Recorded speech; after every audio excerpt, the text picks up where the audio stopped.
Good afternoon. My name is Katlyn Caldwell, and today I'm going to be illuminating diabetes. Diabetes is basically a disease that occurs when the body is no longer able to regulate blood glucose levels correctly. According to the CDC, 37.3 million Americans suffer from this disease, which is about 1 in every 10 people. Today, I'm going to be talking to you guys about the types of diabetes, preventative measures, signs and symptoms, diagnosis, and treatment of this disease. My goal is to inform you guys about diabetes overall, spread awareness about how we can prevent, treat, and diagnose this disease. Diabetes runs in my family. My dad, sister, and 3 out of 4 of my grandparents have this disease, so it's something I've always kind of grown up around. There are 3 different types of diabetes. Diabetes is not a completely preventable disease, but we can help decrease our risk factors. There are a lot of signs and symptoms that we can watch out for. There are several tests that doctors can run to diagnose diabetes, and there are also several different treatment options depending on what works best for your lifestyle. There are 3 different types, as I mentioned previously. Type 1 is considered an autoimmune disease, and it makes up about 0.5% of the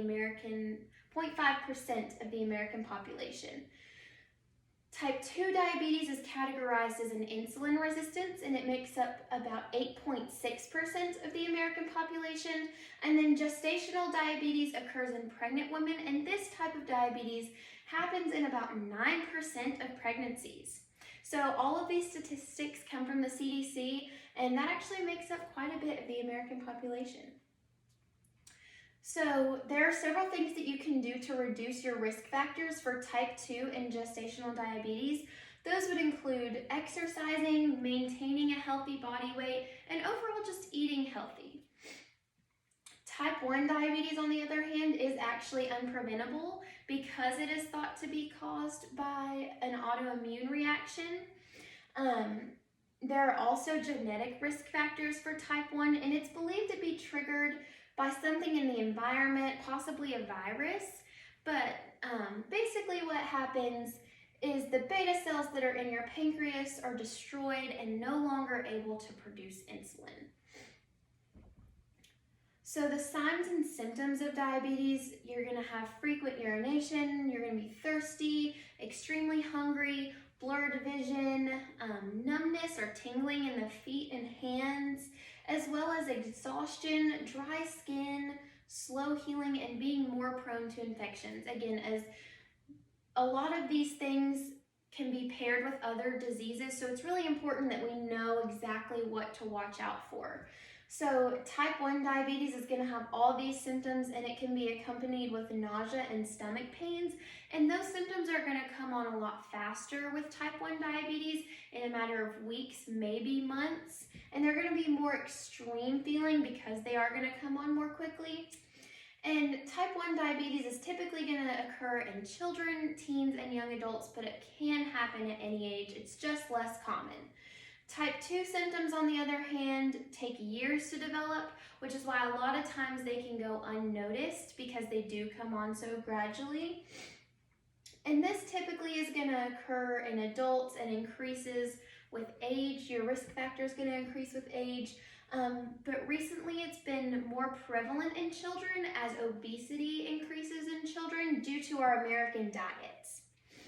Gestational diabetes, there typically are no symptoms because the pregnancy masks them, so your doctor is going to test you for gestational diabetes between 24 and 28 weeks of pregnancy.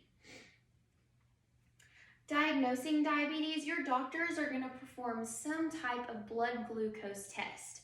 So the most common would be A1C, which is just going to monitor your blood glucose levels over a period of time.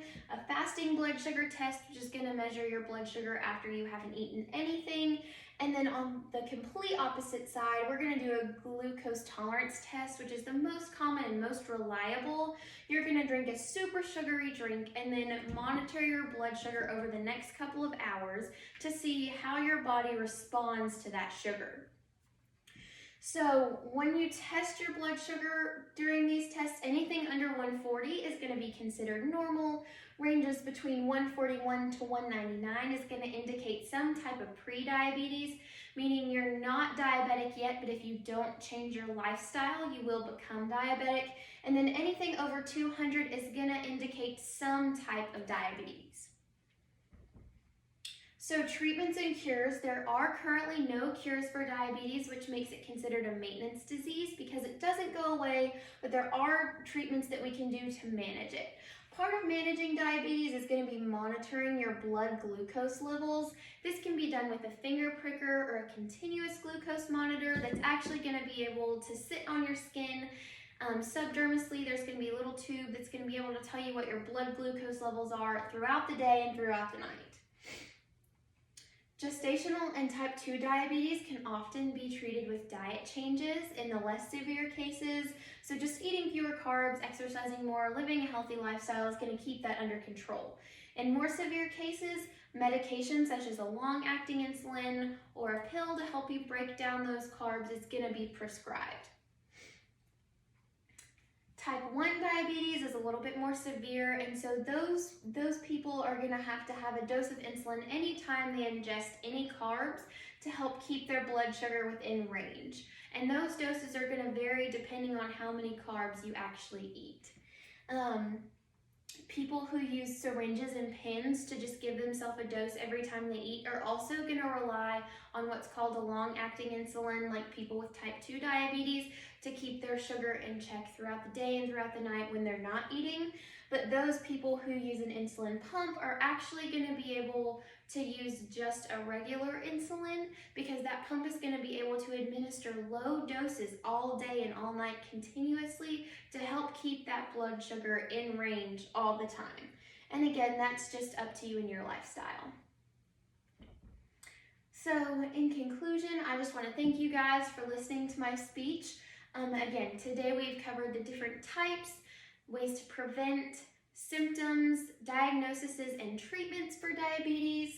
And I hope that overall you guys understand the importance of living a healthy lifestyle, that we can help prevent this disease when possible. You know what signs and symptoms to look for, and you know how to treat this disease. So thank you for your time.